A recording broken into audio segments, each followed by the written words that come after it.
రైతు సోదరులకు నమస్తే. సాధారణంగా ప్రతి గ్రామంలో పక్క రైతు వరి వేస్తే వరి, పత్తి వేస్తే పత్తి సాగు చేస్తుంటారు. దీని ద్వారా రైతుల పంట అంతా ఒకేసారి దిగుబడి వచ్చి మార్కెట్కి వెళ్ళేసరికి వాళ్ళకి చాలా నష్టపోతూ ఉంటారు రైతులు. అలా కాకుండా వెనక కనపడుతున్న తోట అంతా బొప్పాయి తోట. సుమారుగా 7 ఎకరాల్లో బొప్పాయి సాగు చేస్తున్నారు. ఈ చుట్టుపక్కల అంతా కూడా పత్తి వరి సాగు చేస్తున్నా కూడా మన రైతు భిక్షం మాత్రం ట్రెండ్ మార్చాడు. దాదాపు ఒక 7 ఎకరాల్లో బొప్పాయి సాగు చేస్తున్నారు. అడిగి తెలుసుకునే ప్రయత్నం చేద్దాం. బొప్పాయి సాగులో ఎలాంటి లాభాలు ఉంటాయి, ఎలా సాగు చేయాలి, సాగు విధానం ఎలా ఉంటుంది అని అడిగి తెలుసుకునే ప్రయత్నం చేద్దాం. మనం ప్రస్తుతానికి సూర్యాపేట జిల్లా మునుగాల మండలం తండ్వాయి అనే గ్రామంలో ఉన్నాం. రైతును వెల్కమ్ చేద్దాం.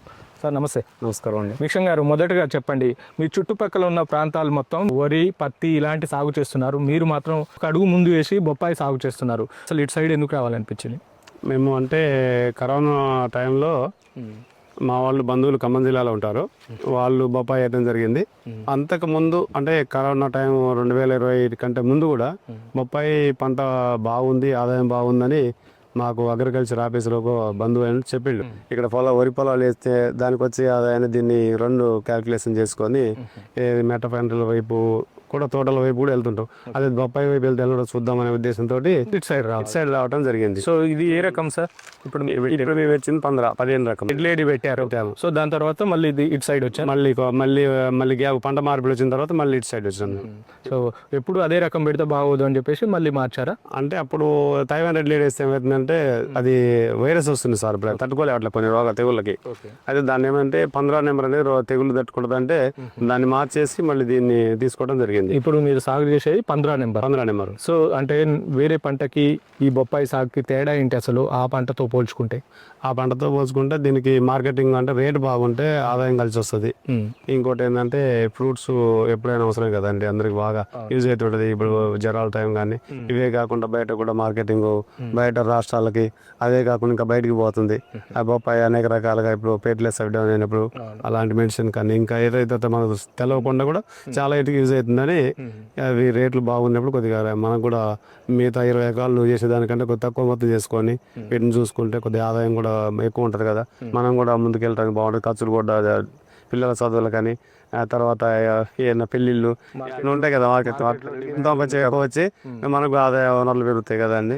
అందుకే దీనికి నిర్ణయం తీసుకోవడం జరిగింది. మార్కెట్లో డిమాండ్ ఉందని ఇటు సైడ్ వచ్చాయి. ఇప్పుడు ఎన్ని ఎకరాలు సార్ ఈ ఫీల్డ్? ఇదంతా 7 ఎకరాలండి. 7 ఎకరాలు. మీరు మొదటగా స్టార్ట్ చేసినప్పుడు 7 ఎకరాలతో స్టార్ట్ చేశారా? 7 ఎకరాలతో స్టార్ట్ చేస్తుంది. సో ఈ 7 ఎకరాలు గాను సో మీకు ఫస్ట్ ఆఫ్ ఆల్ ఖర్చు ఎంత వచ్చింది సార్ స్టార్ట్ చేసుకుని? మేము ఫస్ట్ స్టార్ట్ చేసుకునేటప్పుడు 4 లక్షలు డ్రిప్కి అయినాయి. ఈ డ్రిప్ మోటార్ పైపులు ఇవన్నీ. తర్వాత వచ్చేసి చుట్టూ ఫెన్సింగ్ వేసుకున్నాం, రాతి స్తంభాలు, వాటికి వైరు అదంతా. అవి కూడా ఒక 4.5 లక్షలు వచ్చేయండి. 4.5 లక్షలకు వచ్చేసింది అంతా. అవి కాకుండా ఇక మళ్ళీ వేరే వీటికి మందులు వీటికి మన కింద అడుగున వేసుకునే ఎరువులు అయితే ఏందండి, పైన స్ప్రేయింగ్లు అయితే ఏందండి, అవన్నీ మళ్ళీ వేరే ఉండే. ₹1,00,000 సుమారు వచ్చేసి ఎకరానికి ₹1,00,000 వస్తాయండి పెట్టుబడి. అంటే మీరు ఈ సైజులు ఎంతలో పెట్టుకున్నారు? మొక్కకు మధ్య ఇటు సైడ్ వచ్చేసి 6 ఫీట్లు, ఏది పొడవులో ఇటు సైడ్ వచ్చేసి 6.5 ఫీట్లు, అడ్డం వచ్చేసి 6.5 ఫీట్లు. సో పొడవులో వచ్చేసి మొక్కకు మధ్యలో మొక్కకు 6 ఫీట్లు. సో ఎకరానికి ఎన్ని మొక్కలు పెట్టాయి? సుమారు 1000 నుంచి 1100 మొక్కలు పడతాయండి. 1000 నుండి 1100 మొక్కలు. ఈ మొక్క పెట్టుకునేటప్పుడు లోతు ఎంతలో పెట్టుకోవాలి?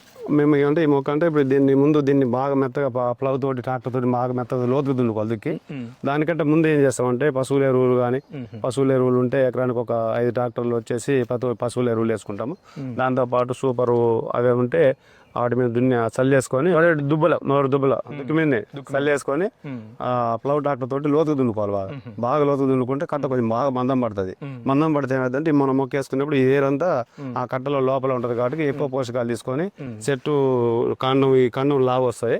ఇది లావు వస్తే ఏమైందంటే చెట్టు బలంగా ఉంటుంది, కింద పడిపోకుండా ఈ వేర్లన్నీ లోపలికి భూమిలో పోయి ఎక్కువ పోషకాలు తీసుకొని ఎక్కువ క్రాప్ ఇక్కడ ఈ దగ్గర నుంచి క్రాప్ స్టార్ట్ అవుతుంది మనకి 7 నుంచే. అందువల్ల ఈ చెట్టు బాగా డెవలప్ అవుతుంది. దాంట్లో వేసుకొని కట్టమన్నం తీసుకుంటాం మనం.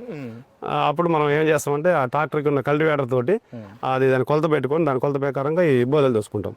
దాన్ని బోదలు దోసుకున్న తర్వాత ఏమైందంటే ఈ డ్రిప్ పైపులు మొత్తం కట్ట మీద బసుకొని ముందు వాటర్ వదులుకుంటాం. వాటర్ వదులుకొని అన్ని నీళ్లు పడుతున్నాయి పడలేదు చూసి చెక్ చేసుకుంటాం. చెక్ చేసుకొని కట్ట మొత్తం కంప్లీట్ తడిసిన తర్వాత దాంట్లో తేమ అంటే వేడి తగ్గిపోయిన తర్వాత మొక్కని వేసుకోవడం జరుగుతుంది. ఈ కొలత ప్రకారంగా దీన్ని వచ్చేసి మనం ఒక 4-5-6 సెంటీమీటర్ల లోతు అంటే సుమారు ఒక 7 సెంటీమీటర్ల లోతు గుంట తీసి మొక్కని మనం కొంచెం కవర్ పాలిథిన్ కవర్ కానీ వేరే ఉంటుంది ఆ కవర్ చింపి దాన్ని కట్ చేసేసి ఆ గుంటలో పెట్టేసి మట్టి పూడిపేస్తామండి. అయితే మొక్క బోదెకు ఇటు సైడ్ ఒక డ్రిప్ ఇటు సైడ్ ఒక డ్రిప్ 2 సైడ్లు వేస్తారా డ్రిప్? 2 సైడ్లు వేసుకుంటే మంచిది. పదును ఉన్న ఎక్కువ ఉండడం కోసం 2 సైడ్లు వేస్తాం. ఫస్ట్ చిన్నప్పుడు ఒక లైన్ వేసుకున్నాం, సరిపోవట్లేదు 2 సైడ్ 2 వైపు 2 డబుల్ పెరిగిన కొద్దిగా ఎక్కువ నీళ్ళు అవసరం. భూమిలో తేమ శాతం ఎక్కువ శాతం ఉంటే మొక్క ఎదుగుదల బాగుంటది, కాపు కూడా బాగుంటది, సైజు పరిమాణం పెరుగుతుంది, బరువు ఎక్కువ వస్తుంది. ఎక్కువ కాయలు తక్కువ కాయలు ఉన్నా కూడా ఎక్కువ బరువు వస్తాయి మనకి. అందువల్ల పదును ఎక్కువ తగ్గకుండా ఉండాలి. అందుకే 2 సైడ్లు పెట్టుకుందాం. మళ్ళీ ఎన్ని రోజుల తర్వాత మీకు కాయ దశకు వస్తుంది మొక్క నాటిన దగ్గర నుంచి సుమారు 2 నెలలు 3 నెలల లోపల అక్కడక్కడ పూతలు వస్తుంటాయి. ఫస్ట్ మనకు కనిపిస్తుంటాయి. అవి అంటే ఒక్కోసారి లైట్ దోమలు ఏమైనా రాలిపోకుండా టాప్ కాకుండా కాపాడుకోవాలి. అప్పుడు న్యూట్రియన్స్ కానీ మనకి ఇంకేమైనా దోమ ఉంటే ఇమిడాక్లోరైడ్ కానీ రోగాలు కానీ వేప నూనె కానీ అలాంటి స్ప్రే చేసుకొని కాపు నెలలు పెట్టుకుంటే మనకి ఆ పని స్టార్ట్ అవుతుంది. మనకు వచ్చేసి 8 నెలలకి కటింగ్ వచ్చేస్తుంది. మొక్క నాటిన దగ్గర నుంచి 8 నెలలకు మనకి ఆల్రెడీ కట్ చేసుకోవడానికి కాయలు తయారవుతాయి. తర్వాత మనం మార్కెట్ని బట్టి దాన్ని ఎట్లా అమ్ముకోవాలి అనేది మనం దాన్ని బట్టి అంటే ఇప్పుడు మొదట 8 నెలలకు స్టార్ట్ అవుతుంది కాయ దశ. మొక్క పెరిగిన కొద్ది దిగుబడి పెరుగుద్దా? మొక్క అంటే అట్లా స్టార్ట్ అవుతుంది. అట్లా స్టార్ట్ అయ్యేటప్పుడు ఏంటంటే మనకి మొక్కకి పోషకాలు అన్ని రకాల పోషకాలు అందించుకోవాలి. మొక్క పోషకాలు తక్కువ ఉంటే కొద్దిగా డౌన్ అవుతుంది. ఆ మొక్క కూడా కాండం సన్నగా ఉండటం కానీ అది కాయలు వచ్చినప్పుడు కూడా ఇవి సన్నగా రావడం కానీ చిన్న సైజులు రావడం కానీ ఇట్లా బాగా రాకుండా చిన్న సైజులు తగ్గుతాయి. అదే మనకి మొక్క బాగా ఎదుగుదల బాగా బలంగా ఉందనుకోండి, కింద మనం ఇవ్వాల్సిన పోషకాలు అన్ని ఇచ్చేస్తే ఈ కాండంతో పాటు ఈ కాయలు కూడా పెద్ద సైజు వచ్చి ఒక్కొక్క కాయ 2 నుంచి 3 కేజీలు 4 కేజీలు అట్లా వచ్చే అవకాశం ఉంటుంది అన్నమాట. ఇప్పుడు వచ్చేసి ఇప్పుడు ఈ కాయ వచ్చేసి సుమారు కేజీ అట్లా ఉంటుంది. కేజీ ఇది 30 కేజీ అట్లా ఉంటుంది. ఇవి అంటే లాస్ట్ కాయలు. ఇవి ఫస్ట్ కాయలు అయితే ఇక్కడ నుంచి వచ్చినప్పుడు 2 కేజీలు 3 కేజీలు అట్లా కూడా ఉంటాయి.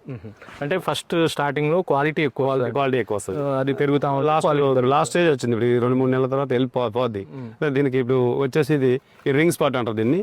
ఈ రింగ్ స్పాట్ రావడం వల్ల ఇప్పుడు తోట డౌన్ అయ్యేది. ఇది రాకపోతే ఇంకా తోట 5-6 నెలలు ఉండేది, బాగుండేది. మరి దీనికి ప్రత్యామ్నాయం ఏం లేదు. అంటే అధిక ఉష్ణోగ్రతలు ఈ సంవత్సరం అధిక ఉష్ణోగ్రతలు ఉండటం వల్ల వాస్తవంగా మేము రెడ్ లేడీకి బదులు దీన్ని ఎందుకు ఎంచుకున్నాం అంటే ఇది కొన్ని వైరస్లకి కొన్ని తెగుళ్ళకి తట్టుకుంటది, ఆ బాగుంటది అనే దాన్ని ఎంపిక చేసుకున్నాం. మేము ఎంపిక చేసుకుని వేస్తే ఈ సంవత్సరం ఏంటంటే ఉష్ణోగ్రత వల్ల ఒకేసారి ఆ వేడి మీద చిన్న వర్షం పడ్డది మనకి ఫస్ట్ తొలకర్లో. ఆ వర్షం పడగానే ఏమంటే ఇవి బాగా ఇట్లా ఆకులు ముడుచుకొని పోయింది. ముడుచుకొని ఆ రింగ్ స్పాట్ అని ఈ తెగులు వచ్చింది. దీనికి ఏం మందులు స్ప్రే చేసినా కూడా కంట్రోల్ కాలేదు. మొత్తంగా ఎన్నిసార్లు ఒక మొక్కకి ఎన్నిసార్లు మనం దిగుబడి తీసుకోవచ్చు, ఎన్నిసార్లు హార్వెస్ట్ చేసుకోవచ్చు సార్? ఒక్కొక్క మొక్క కంటే ఇప్పుడు మనకి ఇక ఎకరానికి వచ్చేసైతే దిగుబడి సుమారు 30 టన్నులు వస్తుంది సార్. ఇయర్ మీద 30 టన్నులు వచ్చేస్తుంది. అంటే రోజు మార్చి రోజు చెప్తారా లేకుంటే వీక్లీ వన్స్? ఇట్లా ఇవి గుర్తులు సార్ ఇక్కడ చూపిస్తాను మీకు. ఇవి ఇట్లా సార్లు వస్తుంటాయి ఇట్లా. ఇది ఇప్పుడు కటింగ్ వచ్చిన కాయ. ఇవి ఇట్లా వస్తాయి మనకి. ఇట్లా వచ్చినప్పుడు అది చిన్న కాయ పాకానికి వచ్చినట్టు, ఇది పాకానికి వచ్చినట్టు ఈ టైం వచ్చినప్పుడు తెంపుకుంటాం సార్. ఇది అదే ఇట్లా కింద నుంచి మా స్టెప్ ఇప్పుడు ఈ స్టెప్ నుంచి ఇప్పుడు బాగుంది కదా దగ్గర చూపిస్తాను మీకు. ఇక్కడ చూపిస్తారండి సార్. ఇదిగో ఇక్కడ ఇప్పుడు ఇది అంటే ఇప్పుడు లాంగ్ ఉంటుంది. పెద్ద బండి అంటే ఇప్పుడు మేము టన్నేజ్ లెక్క అమ్మితే పెద్ద బండ్లు ఇప్పుడు పాట్నా బండ్లు కానీ ఢిల్లీ బండ్లు కానీ వాళ్ళైతే ఇప్పుడు ఇవన్నీ లో పట్టి అంతా లాగేసుకుంటారు. ఇప్పుడు లోకల్ అమ్ముకునే వాళ్ళు అయితే ఫుల్ పట్టి ఉంటుంది. ఫుల్ పట్టి ఇట్లా మొత్తం ఇట్లా ఎర్రగా ఉంది. అదే పూర్తిగా పండిన వాటిని ఇక్కడ లోకల్ అమ్ముకుంటారు. సో మీరు ఎక్కువ ఏరే ట్రాన్స్పోర్ట్ లో ఇప్పుడు ఇదైతే ఏమైందంటే ట్రాన్స్పోర్ట్ లో 3-4 రోజులు వెళ్ళేసరికి ఖరాబ్ అయ్యేది కాబట్టి కొంచెం లో ఉన్నదే తీసుకుంటారు వాళ్ళు. సో మార్కెటింగ్ ఎక్కడ చేసుకుంటారు? మేము మార్కెటింగ్ అంటే ఖమ్మం నుంచి ఇటు ఏజెంట్లు ఉంటారండి. వాళ్ళు మార్కెటింగ్ అంటే ఇటు పాట్నా కానీ వాళ్ళు ఇటు పంపించుకుంటారు.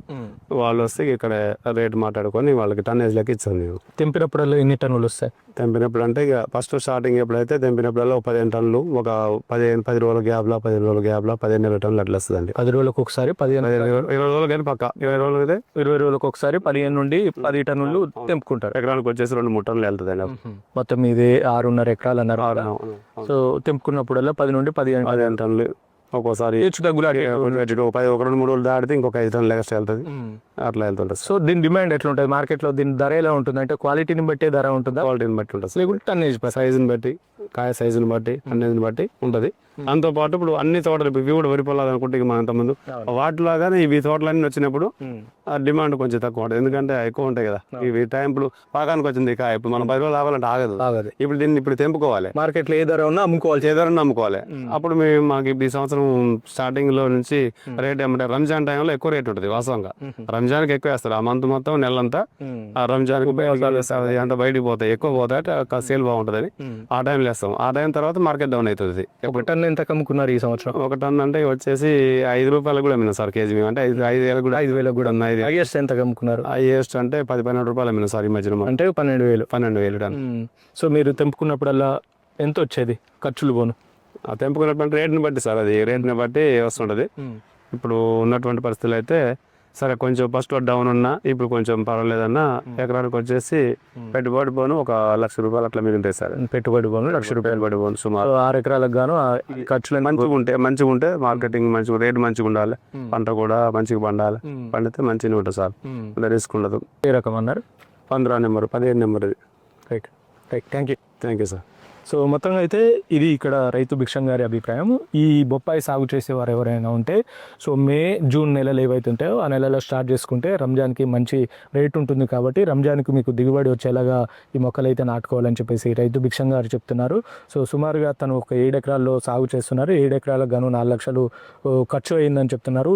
ఖర్చులు పోను దాదాపుగా సుమారుగా అయితే ఒక 5 లక్షలు మిగిలాయని చెప్పేసి రైతు భిక్షం గారు చెప్తున్న పరిస్థితి అయితే కనబడుతుంది. అందరూ కూడా అంటే ప్రత్యామ్నాయ పంటలు ఈ సంవత్సరం వర్షాలు చాలా తక్కువ ఉంటాయి కాబట్టి ప్రత్యామ్నాయ పంటల సైడ్ చూడాలని చెప్పేసి రైతు భిక్షం గారు అయితే తన అభిప్రాయాన్ని చెప్తున్నారు. సో అంటే అందరూ కూడా పత్తి, వరి ఇలాంటి సాంప్రదాయ పద్ధతిలో సాగు చేస్తే సో అవన్నీ కూడా ఒకేసారి దిగుబడి వస్తాయి, మార్కెట్కి ఒకేసారి వెళ్తాయి, కాబట్టి వాటికి రేటు ఉండదు, దాని ద్వారా రైతు నష్టపోతారు.